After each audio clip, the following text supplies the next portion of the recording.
পোশাকের মধ্যে বোল্ডনেসের আসলে কিছু নাই। পোশাকটা হচ্ছে এক ধরনের আত্মপ্রকাশ করার মাধ্যম। বিউটি প্যাজেন্ট পুরো বিশ্বে আসলে অনেক পপুলার একটা প্ল্যাটফর্ম। আমরা দেখবো যে আমাদের আশপাশের অনেক দেশে আসলে এই প্ল্যাটফর্মকে ইউজ করে নিজেদের একটা সুনাম সারা বিশ্বে অর্জন করে ফেলেছে। সেই ক্ষেত্রে বাংলাদেশ অনেক দিন যাবৎ কিছুটা পিছিয়ে ছিল, তবে এখন আমরা দেখতে পাচ্ছি যে বাংলাদেশেও আসলে বিউটি প্যাজেন্টের যে সামগ্রিক অ্যাকসেপ্টেন্স অনেক বেড়ে গেছে। এবং আমি আমাদের মিস বাংলাদেশ যখন হয় আমরা খেয়াল করি যে হাজার হাজার মেয়ে অ্যাপ্লাই করে, তো ওটা দিয়ে আমরা বুঝতে পারি যে বিউটি প্যাজেন্টের ব্যাপারে বাংলাদেশের মেয়েরা আসলে অনেক অনেক এক্সাইটেড। অ্যান্ড আমি যদি বলি গ্লোবালি বাংলাদেশের পজিশনটা কেমন, আমি বলবো যে সেটা আসলে গ্র্যাজুয়ালি উন্নত হচ্ছে। এবং এই প্ল্যাটফর্মে কিন্তু শুধুমাত্র নারীর সৌন্দর্যই না, আমাদের দেশ সম্পর্কে সারা বিশ্বের মানুষ জানতে পারছে। বাংলাদেশ যে একটি নাম, এই দেশের পরিচয়, এই দেশের সম্মান, এই ব্যাপারগুলো সম্পর্কে সারা বিশ্বের মানুষ আরো অনেক বেশি জানতে পারছে। সো সেই ক্ষেত্রে আমি বলবো যে beauty pageant is an excellent platform to brand our country. বিয়েটা আসলে জীবনের একটা অংশ, প্রতিটা মানুষের বিয়ে করলে just part of life. And I congratulate her. It's a very beautiful part of life. I wish her the best for the journey. আর বিউটি কুইন মানে কিন্তু সে একটা স্বাভাবিক মানুষই, সেখানে আলাদা করে আসলে বিয়েটার ইম্প্যাক্ট করার কিছু নেই।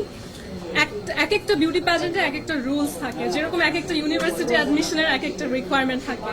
কোথাও ম্যারিড উইমেনরা পার্টিসিপেট করতে পারে, কোথাও আনম্যারিডরা পারে, কোথাও 25 ইয়ার্সের নিচের মেয়েরা পারে, কোথাও 30 আপ মেয়েরা পারে। সো আসলে অনেক অনেক অপরচুনিটি ওয়ার্ল্ডে আছে। বিয়ে হয়েছে বলে অপরচুনিটি পেয়ে যাবে পৃথিবীতে এমন কিছু নেই। গডস টাইমিং, এগুলো আসলে আল্লাহ যখন ডিসাইড করবেন তখনই হবে। আসলে তার বিয়েটা হঠাৎ করে হয়েছে কিনা সেটাও আমি জানি না, আমি তাকে অতটা ক্লোজলি চিনি না, তবে মানুষ হয়তো হঠাৎ করে জেনেছে। আমার জানা মতে নাইলা নাইন আসলে বিউটি কুইন বা বিউটি সেক্টর, বিউটি প্যাজেন্ট সেক্টরের কেউ না। আর আমার মনে হয় আসলে কারোর সাথে পাল্লা দেওয়ার কিছু নেই। ইন্টারন্যাশনালি একটা সার্টেন স্ট্যান্ডার্ড থাকে এবং যে যার কমফোর্ট অনুযায়ী নিজেকে প্রেজেন্ট করে। আমি এই বোল্ড টার্মটার সাথে অনেকটা আমি বলবো যে রিলেট করতে পারি না, কারণ আমি যেমন আজকে শাড়ি পরেছি, কোনো নির্দিষ্ট কারণ ছিল না, ভালো লাগছিল তাই পরেছি। যদি মনে হতো যে একটা ওয়েস্টার্ন আউটফিট পরবো বা একটা গাউন পরবো, পরতাম। এটার মধ্যে আসলে আলাদা বোল্ডনেসের কিছু নাই।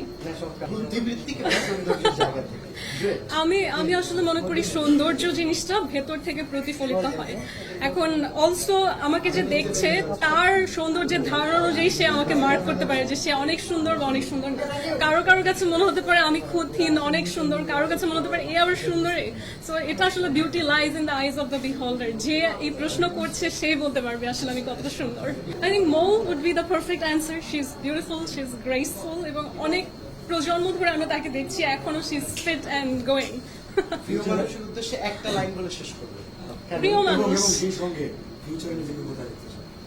ফিউচারে আমার এখন একটাই স্বপ্ন, যেটা আমি বলবো যে সারা বাংলাদেশেরও স্বপ্ন, সেটা হচ্ছে আমার দেশকে আমি যখন এয়ারপোর্টে যাব, একটা ইন্টারন্যাশনাল কান্ট্রিতে যাব, প্রতিটা মানুষ যেন বাংলাদেশ শোনার সাথে সাথে আলাদা একটা গর্ববোধ করে বাংলাদেশ থেকে এসছে এই মেয়েটা। এখন পর্যন্ত আমি সেই জায়গাটায় পৌঁছাতে পারিনি, এখনো আমার বাংলাদেশকে প্রতিনিয়ত মানুষের কাছে পরিচয় করিয়ে দিতে হয়। তো আমার ফিউচার গোলটা সেটাই যে একদিন এই মিস বাংলাদেশ, আমরা যেমন অনেক উন্নত দেশের সৌন্দর্য বা বিউটি কুইনদের নাম শুনে আসলে অনেক গর্ববোধ করি যে ওই দেশ থেকে এই বিউটি কুইন আসছে। আমার স্বপ্ন একদিন অন্য দেশেও বাংলাদেশের মিস বাংলাদেশদেরকে সেইভাবে গ্রহণ করা হবে। Thank you.